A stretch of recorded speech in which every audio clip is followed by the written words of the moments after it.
이사야 11장까지 읽었습니다. 오늘도 주의 전에 나와서 예배하는 여러분들에게 하나님이 크고 놀라운 은혜로 채워주시기를 원합니다.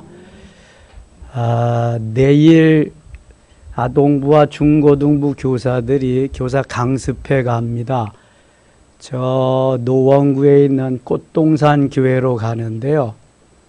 그 꽃동산 교회가 우리나라에서 몇째 안 되는 아이들이 많이 모이는 교회입니다. 젊은이들, 그러니까 유치부 아이들부터 청소년까지.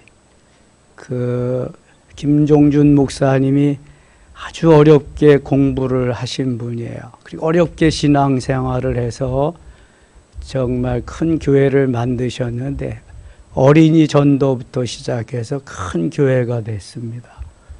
그래서 무료로 다 좋은 강사진들 모시고 무료로 강의하고 점심 식사까지 제공하며 그렇게 교사들을 지금 지원해 주고 있습니다. 이쯤 되면은 저희 어린 청소년 시절에는 여름 성경학교, 그다음에 중고등부 수련회를 위해서 여기저기 강습회 쫓아가 다니기 아주 바쁜 시절입니다. 어떤 때는 뭐 1박 2박 하면서 강습회를 합니다. 뭐 교사들이 알아야 가르치니까.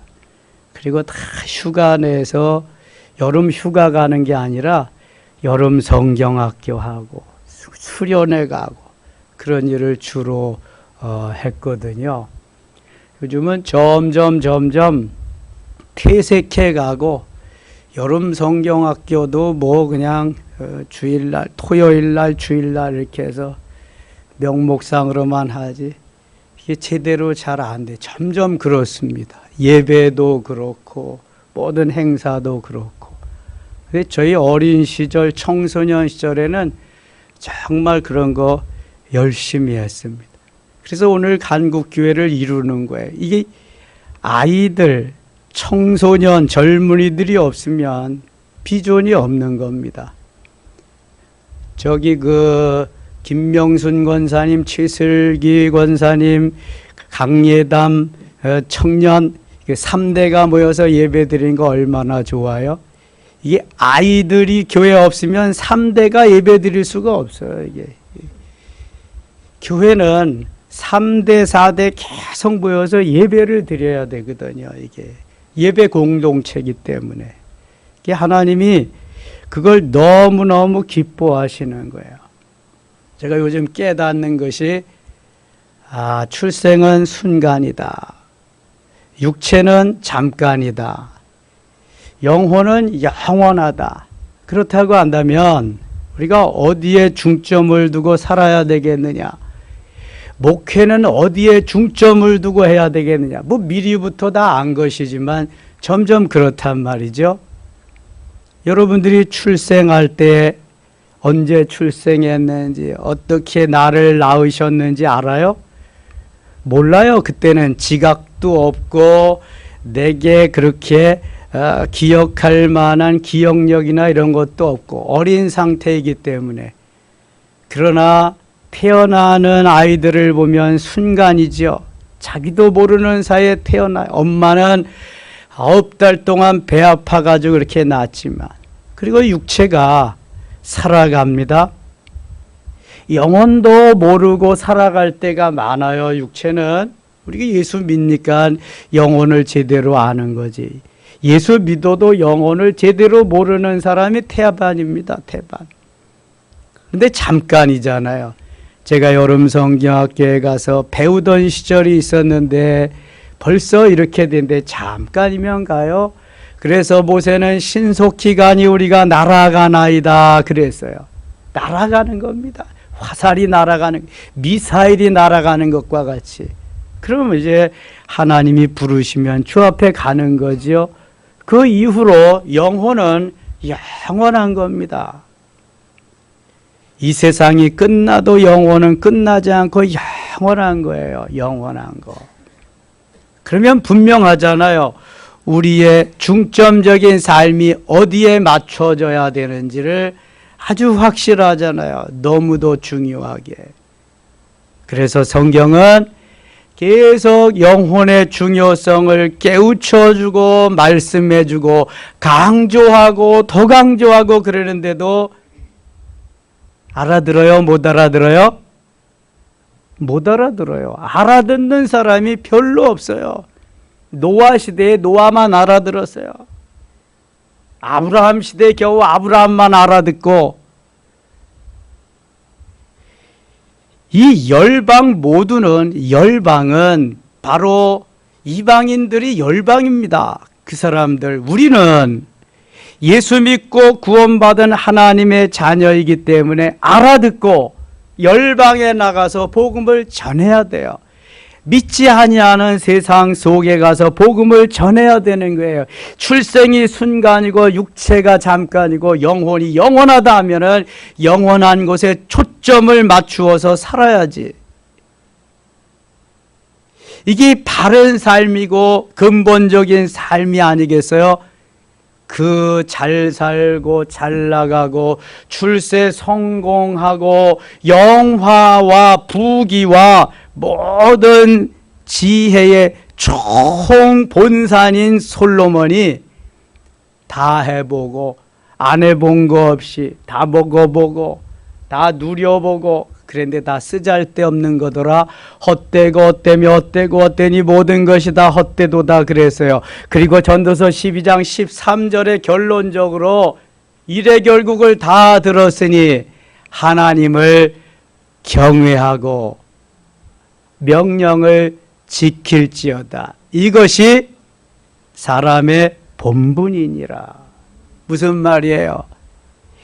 영혼이 영혼만 영원하니까 그렇게 살아야지 나머지 관심이 다른 데 가면 다 쓸데없는 일이다. 이거 잠깐이면 가는 인생인데 왜 거기다가 목숨을 걸고 그렇게 사냐, 바보같이 사냐, 그런 얘기잖아요.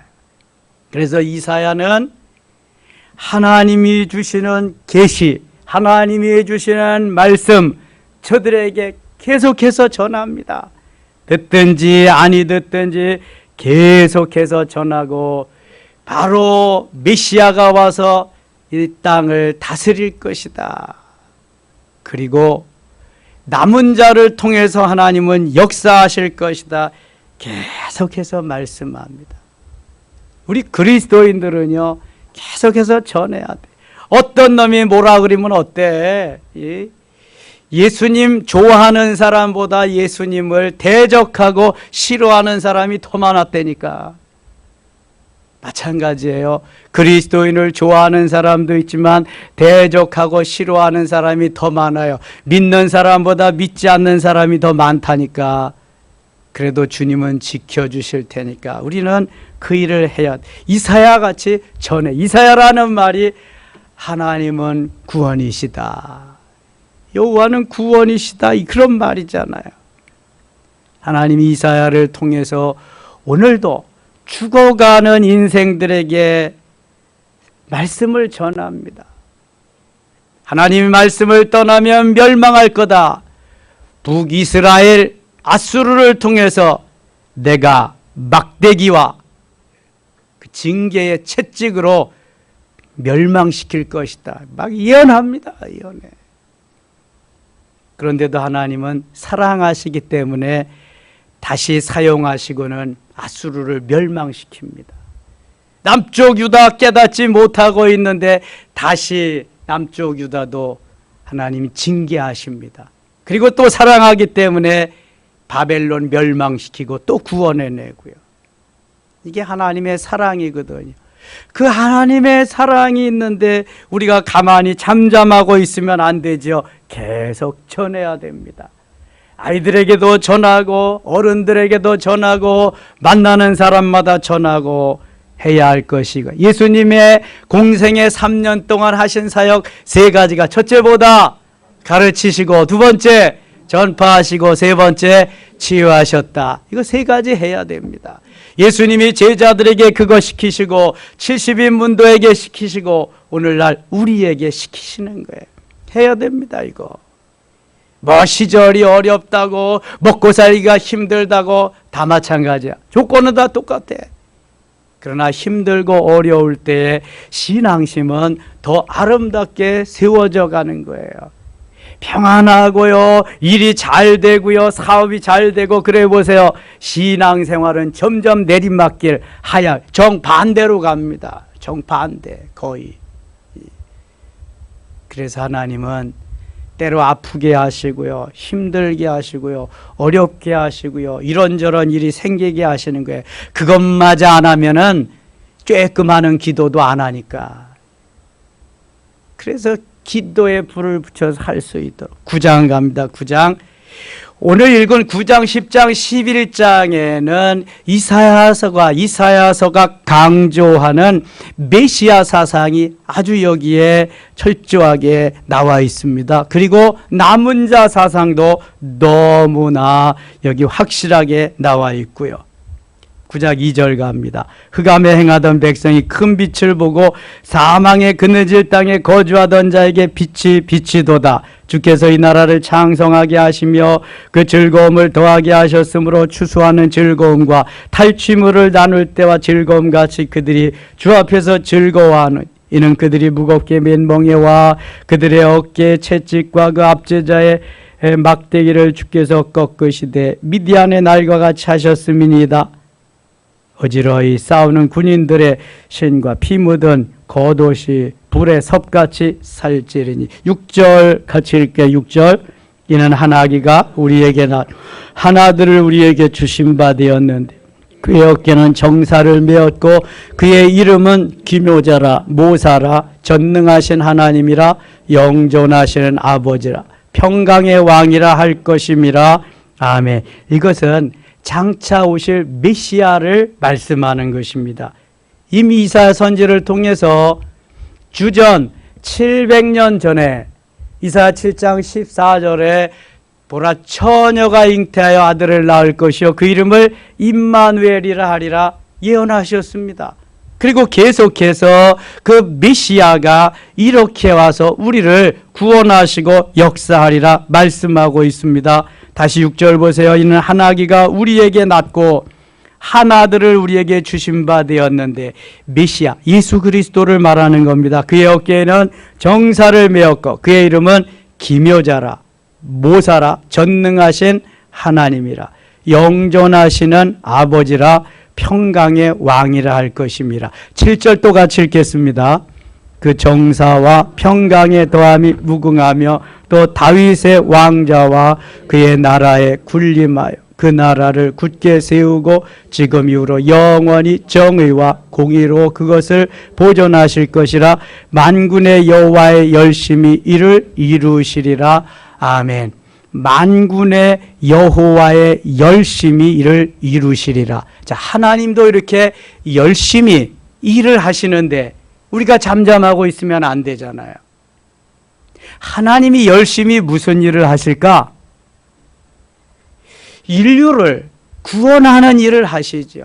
어떻게든지 죽어가는 영혼들을 구원하는데 하나님이 열심이시다. 여호와의 열심히 일을 이루시리라. 정의와 공의와 하나님의 택하신 백성들이 실족하지 아니하고 주님을 잘 따를 수 있도록 성령께서 역사하시는 이 일을 열심히 오늘도 하고 계시. 졸지도 아니하시고 주무시지도 아니하시고 항상 우리를 눈동자가 지키시며 열심히 하나님께서 일을 하신다. 누구를 위해서? 우리들을 위해서. 여러분 기억하셔야 돼요. 하나님이 오늘도 우리를 위해서 이처럼 열심히 창조 사역을 하시고 그 이후로 그 창조 사역을 하시 인생이 저들을 잘 다스리면서 아름답게 행복하게 살기를 위해서 하나님이 오늘도 열심히 일하고 계시는 거예요. 내가 만든 나를 닮은 나의 자녀들이 오늘도 행복하게 잘 살고 있느냐 보시는 거예요. 쭉 둘러보시는 거예요. 그리고 위에서 기도하시며 이끌어 가시는 거죠. 우리는 내 일이 잘 되고 내 마음에 맞을 때만 하나님이 나를 도우시고 함께 하시는 것 같지만 전혀 그렇지 않습니다. 그건 내 생각일 뿐이고 내 소견에 옳은 대로 내 생각일 뿐이고 하나님은 전혀 그렇지 않단 말입니다. 오늘도 열심히 여호와의 열심히 우리를 이끌어 가신다는 거 잊지 마세요, 여러분. 하나님을 폭군으로 모신네 그렇게 여긴다든지 하나님이 나와 멀리 떨어진 분으로 여긴다든지 이렇게 하면은 하나님이 얼마나 섭섭하실까. 18절 가겠습니다. 18절. 대저 악행은 불타오르는 것 같으니 곧 찔레와 가시를 삼키며 빽빽한 수풀을 살라 연기가 위로 올라가게 함과 같으니 만군의 여호와의 진노로 말미암아 이 땅이 불타리니 백성은 불의 섭과 같을 것이라 사람이 자기의 형제를 아끼지 아니하며. 이제 곧 하나님을 떠난 인생들에게 멸망의 날이 오게 될 것이다, 그런 거죠. 오른쪽으로 움킬지라도 줄이고 왼쪽으로 먹을지라도 배부르지 못하며 각각 자기 팔에 고기를 먹을 것이며. 하나님이 먹을 것을 주지 않으면 자식을 이렇게 잡아먹는, 삶아 먹는 때가 오는 거예요. 므낫세는 에브라임은 므낫세를 먹을 것이요. 에브라임과 므낫세는 관계가 어떻게 돼요? 형제입니다. 형제. 형제끼리 뜯고 먹을 것이라고 그렇게 말합니다. 또 그들이 합하여 유다를 치리라. 그러니까 에브라임과 므낫세 지파는 다 지금 북이스라엘에 해당되는 거야. 남쪽 유다에는 어느 지파가 있어요? 예? 유다 지파가 있지. 베냐민 지파가 꼽살이 껴서 있는 거고. 북쪽 10지파에 다 속해 있는데 에브라임과 므낫세가 북쪽, 에브라임 지파가 주동이 되어가지고 가장 큰 지파로 북에 있거든요. 근데 에브라임 지파하고 므낫세하고 서로 그냥 등 터지도록 싸우는 거예요. 에브라임은 므낫세를 먹을 것이요. 또 그들이 합하여 한창 싸우다가도 또 합해가지고 남쪽 유다를 공격해 온다.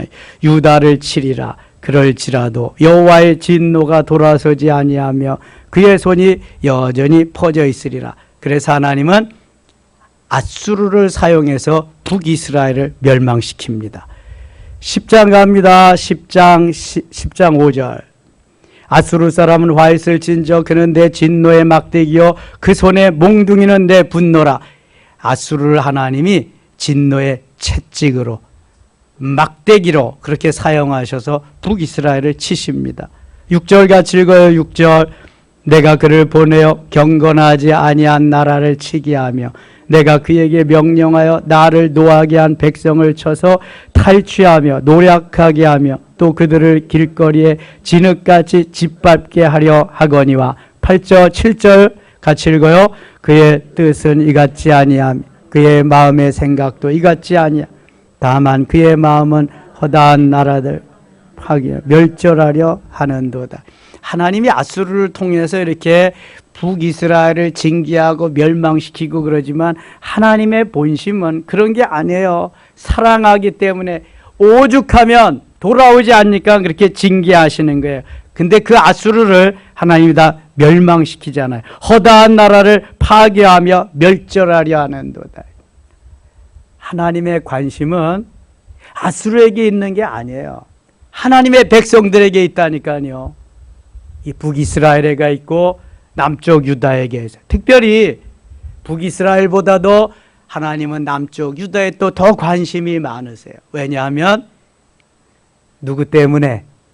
다윗 때문에. 누구 때문에? 다윗의 후손으로 메시아가 탄생하기 때문에. 그래서 계속해서 이새의 뿌리, 다윗의 뿌리는 계속 하나님이 보호해 주십니다. 메시아가 거기에서 탄생하기 때문에.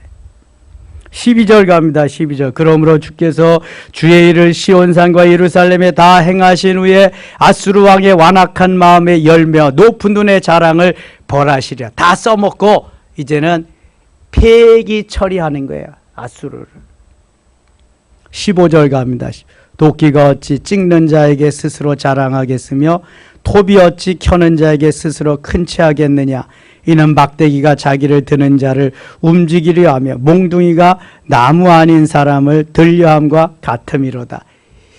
하나님이 사용하셔서 막대기로 채찍으로 사용하셨을 뿐이지 그게 힘이 있는 게 아니라는. 사람이 도끼를 사용해서 나무를 패고 나무를 자른 것이지 도끼가 무슨 유능하고 톱이 유능하고 그래서 그게 아니라는 거예요. 착각하지 말라는 거예요. 마찬가지로 오늘날 하나님이 우리를 사용하신다. 이 모양 저 모양으로 나를 통해서 역사하시고 일하신다. 내가 잘났다고 착각하지 말라는 거예요. 하나님이 나를 도구로 잠깐 동안 사용하신다는 거예요. 하나님이 폐기 처리하면 쓸데없는 거예요. 그러니까 하나님이 사용하실 때 열심히 쓰임 받아야 돼. 톱으로 쓰임 받든지 도끼로 쓰임 받든지 칼이든지 쟁기로든지 어떤 부분에서 폐기 처리해 보면 끝나는 건데 뭐 할 수도 없는 건데. 그래서 할 수 있을 때 열심히 해야 돼. 젊은 시절에. 그래서 그러잖아요. 솔로몬이 너는 청년의 시절, 그 시절을 귀하게 여겨라. 그 시절이 얼마나 중요한지 아느냐. 전도서 12장 마지막 가서 쫙 얘기하잖아요.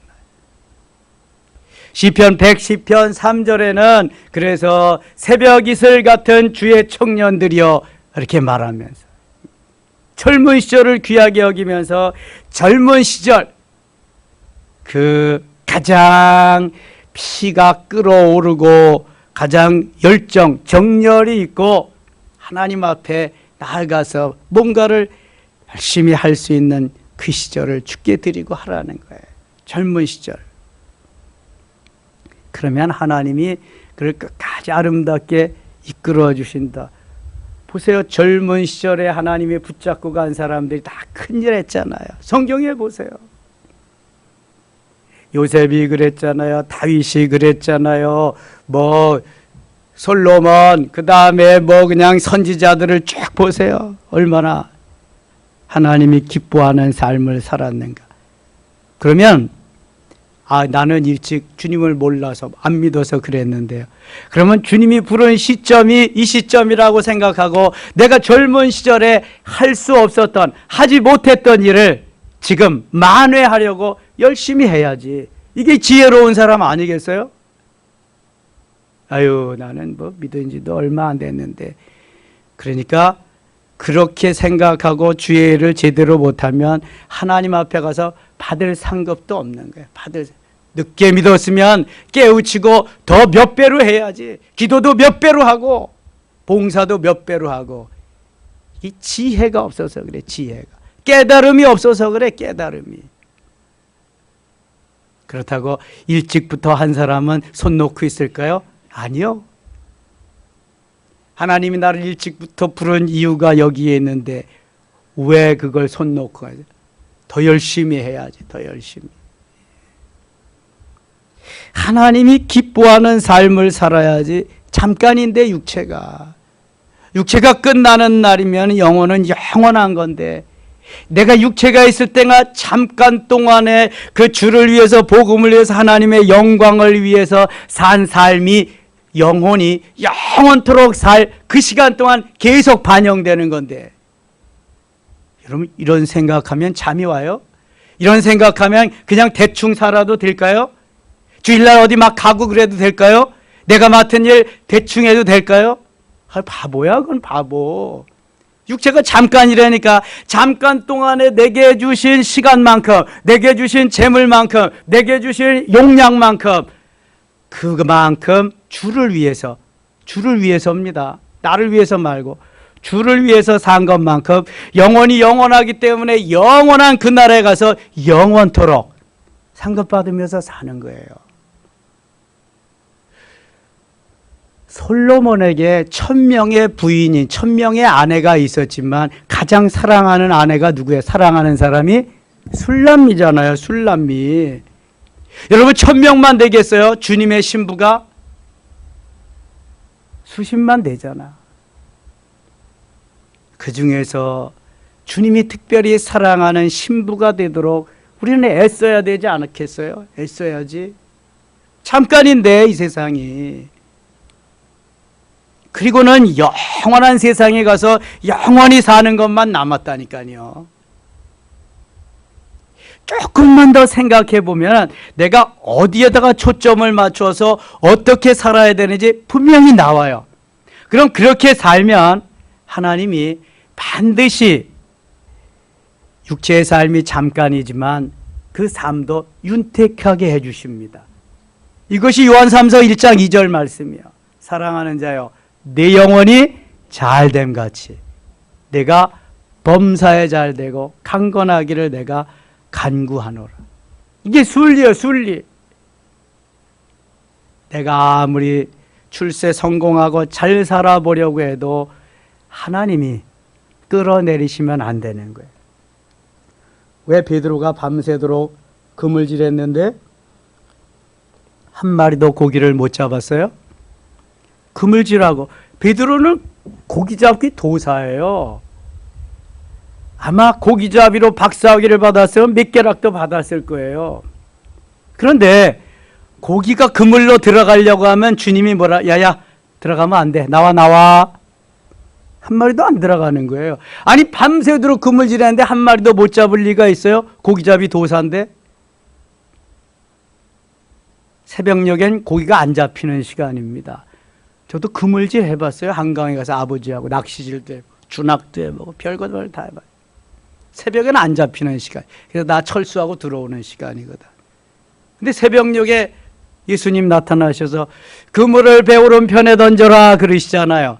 오른편 안 던져봤겠어요? 왼편, 뒤편, 앞편 뭐 다 던져봤죠. 그물 쳐놓고 고기들이 왔다 갔다 하니까 들어가라. 주님이 몰아주시니까 들어가는 거예요. 들어가지. 그냥 큰 고기만 몇 마리 잡았다? 153마리. 그리고 2배 가득히 찰 정도로 어획골을 올리는 거예요. 그래도 내 마음대로 살래요? 고기 안 잡게 하신다니까. 고기 그물에 안 들어가게 하신다니까. 예? 아무리 하려고 그래도 안 된다니까. 그거는 주님이 들어와야 사는 거다. 그러면 다 들어가는 거예요. 하나님 앞에, 주님 앞에 순종 안 하는 자연이 어디 있어요? 없어. 다 주님이 만들어 놓으신 건데. 조금만 믿음만 있으면 이런 걸 깨달아 아는데 그 믿음이, 그 깨우침이 없는 거야. 그 깨우침이. 그러니까 하나님이 깨우침을 주셔야 돼. 지혜를 주셔야 돼. 은혜를 주셔야 돼. 그래 은혜롭게 지혜롭게 살아갈 수가 있어요. 이런 거 깨달으면은요, 저 잘났다고 웃기지 말라 그래. 아이고 잘나야 뛰어야 벼룩이지, 날라야 팔이고. 아이고 주님이 보실 때 어떻게 하세요? 너 저 끝에 가서 있어라. 이제 겨와 너는 가서 포복하면서 봐. 아이고 그걸 가지고 뭐 내가 낫다고 그랬냐 이럴 거야. 주님이.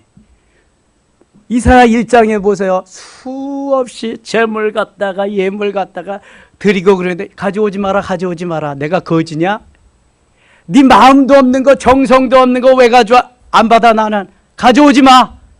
내 마당만 밟을 뿐이라.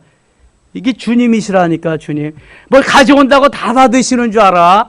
지가 잘났다고 다 그래 너 잘났다 그러시는 줄 알아? 이런 바보 같은 놈. 아이고 야야 너같이 너만큼 못하는 놈이 어딨냐. 이런 아이고 그린다니까. 오지 마라 차라리. 그 가증스러운 거나 보기도 싫다. 이사야 1장이 그런 거 아니겠어요? 바리새인들한테 하시는 말씀이잖아. 주님이 이 독사의 자식들아, 독사의 새끼들아, 오지도 마라. 그냥 나타나지도 마라. 이게 주님이 하시는 말씀이요. 과장된 거 하나도 없습니다. 그런데 뭐 내가 뭘 어떻게 했다고 하기 뭐래. 주님이 주신 것 중에서 겨우 아까운 마음 조금 절제하면서 드렸을 뿐이지, 좀 했을 뿐이고 내가 아는 것만큼. 지구를 다 사서 드려봐라. 주님이 아이고 잘했다 그랬네. 이 마음도 없는 거 너 내가 이렇게 부자라고 너 나타내려고 그랬지? 저는요, 뉴스보다 깜짝 놀랐다니까. 타이타닉호가 영국에서 만든 최호화 유람선이잖아요. 가다가 그냥 그 암초에 부딪혀서 거기에서 다 그냥 그 수장대째 물고기 밥이 되고, 그 타이타닉호 앞에 남녀가 쫙 이렇게 가지고, 그거 생각나죠? 영화에. 근데 돈 많은 인간들이 저 우주에 갔었잖아요. 돈 그 해가지고 그 누구야 그 부자 하여튼 그 갔었어. 그 부자가 그 3억인가 얼마씩 저 내 가지고 받고 몇 명이 다녀왔거든요. 그래서 이번에 뭘 도전했냐 하면은 바닷속에 잠수를 해가지고 타이타닉호 구경 가는 거 했거든. 그 부자도 거기 동참해서 5명이 갔어요. 90시간 동안 숨 안 쉬어도 산소로 가서 할 수 있는 거. 근데 여러분 어떻게 됐어요? 이 세상 사람 아닌 사람으로 나오지도 못했어. 그래서 추적해서 갔는데 골든타임 시간도 다 넘어버린 거야. 찾지도 못해가지고. 골든타임 시간이 넘어서 찾았는데 타이타닉호 있는 데에서 500m 떨어진 거야. 거의 다 가서 거기서. 이게 인간이라니까. 지가 뭐 돈이 있으면 얼마나 있어. 아야 내가 우주에도 갔다 왔는데 그까진 바닷속을 못 가냐? 근데 바닷속이도 어려운 것 같아. 그 죽은 거 보니까. 우주에는 갔다 왔잖아. 거의 달라라 이쪽에는. 사람들이요 뭐든지 할 수 있다고 하는데 이건 어리석은 거야. 이거는 하나님이 하셔야 되는 거지 하나님이 하시지도 않는데 지가 뭐 어떻게 해서 뭐 갔다 와요. 안 되는 거야. 그거는 못하는 거지. 16절 갑니다. 16절. 그러므로 주 만군의 여호와께서 살진 자를 파리하게 하시며 그의 영화 아래에 불이 붙는 것 같이 맹렬하게 타게 하실 것이라.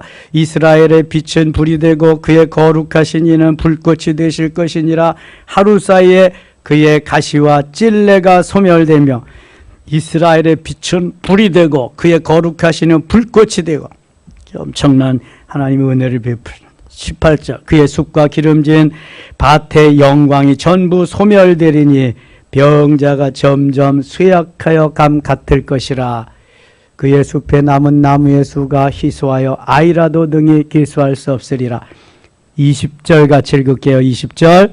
그 날에 이스라엘의 남은 자와 야곱 족속의 피난한 자들이 다시는 자기를 친 자를 의지하지 아니하 이스라엘의 거룩하시니 여호와를 진실하게 의지하리니. 21절.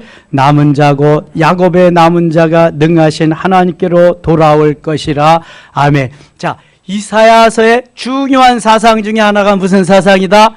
남은 자 사상. 히브리어로 남은 자를 렘넌트라 그래. 렘넌트 사상. 남은 자 사상이 이사야서에는 너무 귀중해요. 제가 오늘 새벽에 남은 자에 대해서 설명을 했어요. 그런데 때로는 하나님이 남은 자를 사용해서 주의 역사를 이룰 때도 있고 때로는 떠나는 자를 통해서도 일을 이룰 수가 있다. 그러면서 남은 자는 여기 이사야서에 나오는 남은 자. 그 다음에 열왕기상 19장에 보면은 누구 있어요? 선지자 거기에? 열왕기상 19장에 9시대의 유명한 선지자 엘리야가 나만 혼자 남았습니다. 차라리 죽여주세요. 그런데 하나님이 너 말고도 이 땅에 바알에게 무릎을 꿇지 아니한 선지자가 몇 명이나 남았다? 7,000명이나 남았다. 그래서 그 남은 자를 통해 하나님 일하시는데요. 창세기 12장의 아브라함의 사건은 남은 자 가지고는 안 되는 거야. 우상의 속으로 해서 무슨 남아 떠나야지 거기는. 그래서 하나님이 떠나라고 하시는 거야. 거기는 떠나는 자의 역사를 말하는 거고 여기서는 남은 자의 역사. 왜냐하면 하나님이 이미 아브라함을 통해서 주신 가나안 땅에서 여기에서 영원히 정착하면서 하나님의 영광을 드러내면서 행복하게 살아야 할 이스라엘 백성들이 다 우상을 섬기며 떠나니까 우상으로 저 우상으로 이 우상으로 다 떠나니까 그렇지 않은 자 남은 자들이 여기에서 일을 할 것이다. 그러면서 이미 이사야 6장 13절에 이 남은 자가 그루터기가 되어서 나무를 베어도 그루터기는 남는다. 이 그루터기에서 봄이 되면은 다시 싹이 난다. 남은 자 사상을 거기에서 말씀하고 있는 거예요. 힘들고 어렵고 괴롭고 내가 어찌할 바를 모를 그때에도 끝까지 참고 견디면서 남은 자를 통해서 하나님이 일하시는 거예요. 일하시는 거예요. 하나님의 역사는 남은 자의 역사입니다. 아브라함 시대에는 거기에 우상의 소굴이기 때문에 떠나는 자의 역사고요. 여기는 남은 자의 역사란 말이죠. 22절 다시 봅니다. 이스라엘여 내 백성이 바다의 모래가 될지라도 남은 자만 돌아오리니 넘치는 공의로 파멸이 작정되었느니라. 23절 같이 읽을게요. 이미 작정된 파멸을 주 만군의 여호와께서 온 세계 중에 끝까지 행하시리라. 아멘. 남은 자를 통해서 끝까지 역사가 이루어지는 거예요. 하나님이 은혜를 베푸셔서 우리에게 사명을 주시면 사도행전 20장 24절과 같이 사도 바울의 고백을 하게 되는 거예요.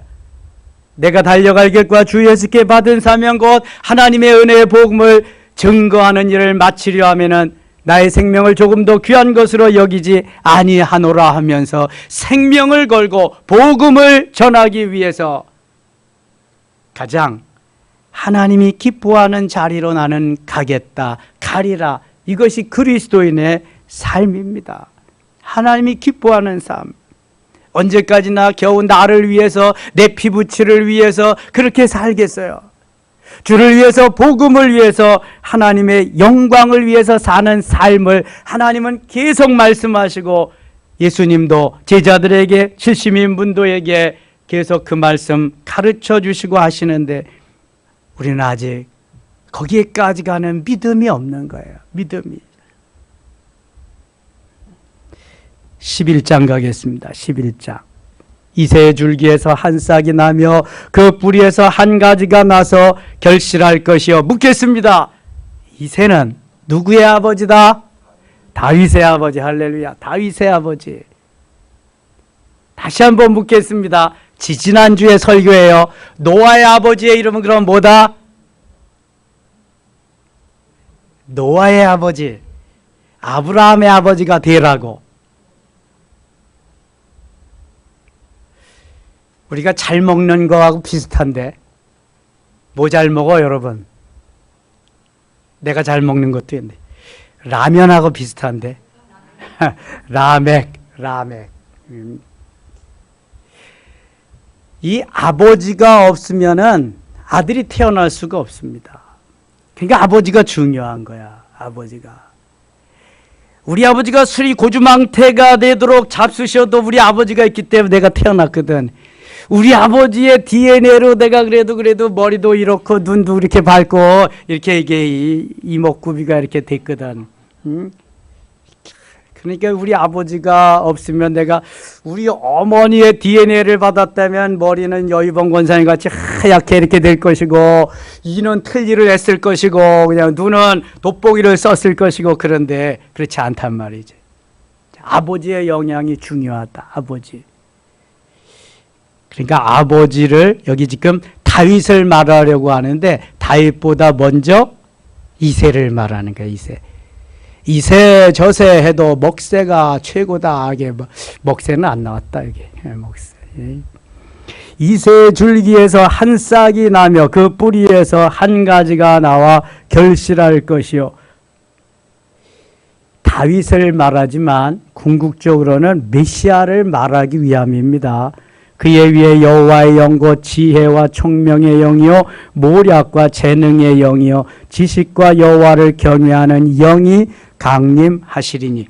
자, 다윗을 말하기 위해서 이새를 말했고요. 메시아를 말하기 위해서 또 다윗을 말하고 있습니다. 이스라엘의 초대 왕이 누구죠? 사울입니다. 두 번째 왕이 누구예요? 다윗입니다. 사울은 기도했다는 말이 없어. 사울은 하나님 앞에 제단 쌓았다는 말이 없어. 그런데 다윗은 아침과 정오와 저녁으로 기도하지요. 이 가는 곳마다 제단을 쌓지요. 특별히 다윗이 무슨 기도를 했어요? 새벽 기도를 했잖아. 시편 57편 7절 8절에 하나님이여 내 마음이 확정되었고 내 마음이 확정되어 싸우니 내가 노래하고 내가 찬송하리이다. 내 영광아 깰지어다. 비파야 수금아 깰지어다. 내가 새벽을 깨우리로다. 다윗은 새벽을 깨운 사람입니다. 그 다윗의 후손인 예수 그리스도 새벽 오히려 미명에 한적한 곳을 찾아 기도하시더니 마가복음 1장 35절에 예수님도 새벽을 깨우시면서 기도하셨잖아요. 때로는 철야하며 기도하시고 금식하며 기도하시고 하나님 기뻐하는 삶을 사셨단 말이에요. 사실 예수님은 기도하시지 않아도 되는데 우리에게 본을 보이시려고 이렇게 살아야 승리할 수 있다고. 하나님께서 다윗을 말씀하시고 예수 그리스도를 여기 보내시리라는 말씀을 주십니다. 그가 여호와를 경외함으로 즐거움을 삼을 것이 3절이에요. 그의 눈에 보이는 대로 심판하지 아니하며 그의 귀에 들리는 대로 판단하지 아니하며 공의로 가난한 자를 심판 정직으로 세상에 겸손한 자를 판단할 것이며 그의 입에 막대기로 세상을 치며 그의 입술의 기운으로 악인을 죽일 것이며 5절 같이 읽겠습니다. 공의로 그의 허리띠를 삼으며 성실로 그의 몸에 띠를 삼으리라. 아멘. 아모스 5장 24절에도 오직 공법을 물같이 정의를 하수같이 흘릴지로다. 예수님이 이러한 삶을 사셨기 때문에 우리 그리스도인들도 공의로운 삶, 정의로운 삶, 정직한 삶, 공평한 삶을 살아야 된다는 게 말로만 아니라 삶이 그렇게 사라져야 된다는 거예요. 하나님이 기뻐하는 삶이죠. 10절입니다. 10절. 10절 같이 읽을게요. 10절입니다. 그날에 이새의 뿌리에서 한 싹이 나서 만민의 기치가 될 것이요 열방이 그에게로 돌아오리니 그가 거한 것이 영화로우리다. 아멘. 이새의 뿌리에서 한 싹이 난다. 다윗을 말하지만 여기도 계속해서 메시아의 탄생을 말씀하고 있는 것입니다. 메시아가 탄생하지 아니하면 인류는 구원을 받을 수가 없어요. 구약에 아브라함으로부터 믿음의 조상으로부터 그 믿음이 다 헛것이 되고 말아요. 그래서 이미 모세를 통해서 창세기 13장 15절에 여자의 후손으로 메시아가 올 것을 말씀하고요. 이사야 선지를 통해서 이사야 7장 14절에 보라 처녀가 잉태하여 아들을 낳을 것이요 그의 이름을 임마누엘이라 하리라 말씀합니다. 스가랴 선지자 스가랴 9장 9절에 또 메시아가 이 땅에 오셔서 다스릴 걸 말씀하고요. 마태가 신약시대의 마태복음 1장 23절에서 보라 처녀가 잉태하여 아들을 낳을 것이요 그의 이름을 임마누엘이라 하리라 말씀하고 있습니다. 그래서 마태는 그의 이름이 예수라고 하는 것까지도 증거하고 있습니다. 마태복음 1장 20절에 아들을 낳으리니 그 이름을 예수라라. 그가 우리를 우리의 죄에서 구원할 자이심이라 하면서 예수가 구원이라는 말, 구원자이라는 말. 이사야도 여호와는 구원이시다 그런 의미거든요. 여호수아도 구원이라는 말이에요. 호세아도 구원이라는 말이고 예수도 구원이라는 말이고 다 이게 구원이라는 말입니다. 구원자, 구원. 구원자가 나타나지 않으면 구원해 주시지 않으면 우리는 죄 속에서 영원히 어떻게 돼요? 멸망하리라. 그래서 구원자로 보내시고 이사야가 700년 전에 오셔서 미리 선포하는 거예요. 이렇게. 그러니까 죄 중에서 돌이켜라. 너희가 살 수 있는 길은 하나님을 따르는 길이다. 바로 이 길밖에 없다. 그런 말이. 11절 갑니다. 11절. 그날에 주께서 다시 그의 손을 펴사 그의 남은 백성을 아수르와 애굽과 바도로스와 구스와 엘람과 시날과 하맛과 바다섬들에서 돌아오게 하시고 남은 자, 남은 백성, 남은 백성. 16절 읽고 마칠게요. 16절입니다. 그의 남아있는 백성 곧 아수리에서 남은 자들을 위하여 큰 길이 있게 하시되 이스라엘이 애굽 땅에서 나오던 날과 같게 하시리라. 아멘. 어디에든지 남은 자, 이 남은 자는요 주를 배반하지 아니하고 끝까지 주님을 따르는 자들이 남은 자입니다. 렘넌트. 여러분 언제 어디서나 세상이 두 쪽 나고 세상이 다 없어진다고 해도 승리하며 남은 자가 되시기를 축원합니다. 기도합니다. 하나님 아버지 은혜를 감사합니다. 이 저녁도 도우시고 우리에게 남은 자로 있을 수 있게 하시니 고맙습니다. 영원히 주님이 가신 길 우리도 따라가게 하시며 주님 앞에 가서 상급받고 칭찬받는 5달란트와 2달란트 받은 자 되게 하여 주옵소서. 혹여라도 1달란트 받은 자와 같이 미련한 삶을 살지 않도록 하나님 나를 쳐서 복종시키며 하나님 기뻐하는 삶의 자리로 나가도록 돌보아 주시옵소서. 이 시간 기도할 때 응답하시고 문제가 해결되게 하시며 하나님 질병이 치료되는 역사가 있게 하시고 안수할 때 더 크고 놀라운 역사가 있게 하여 주시옵소서. 예수님의 이름으로 기도드리옵나이다. 아멘.